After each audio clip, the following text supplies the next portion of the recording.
I'm realizing how integral the radio station actually is to the story of the Grand Ole Opry and the development of country music, not only in Nashville, but also a national and now, certainly international platform for that genre of music that has been coming out of Nashville since 1925 on WSM.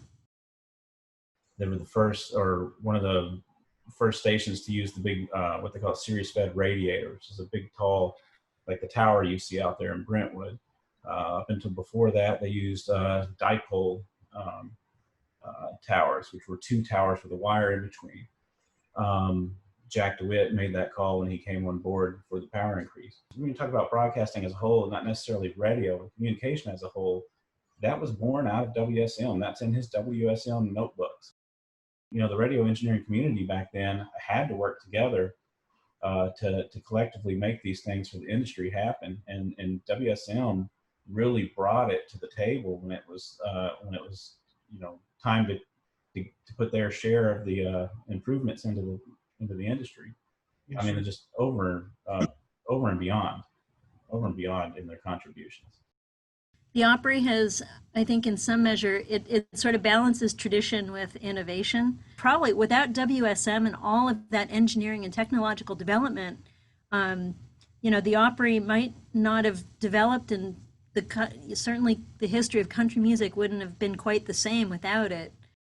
This is part of a larger fabric of activity that's going on across the country in major urban settings. Just the whole technology environment is shifting, and so it's allowing for these performers to come out of places that normally they would just be sort of living out their lives very quietly and playing for their local communities and maybe traveling within 50 miles of where they grew up.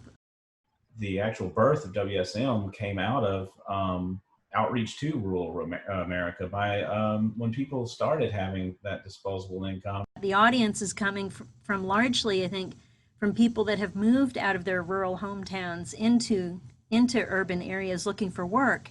So there's this kind of nostalgia about looking back to the old home place. So a lot of the themes that you hear in early country music are established as those migration shifts for work are happening. So there's all sorts of economic factors that also go into that.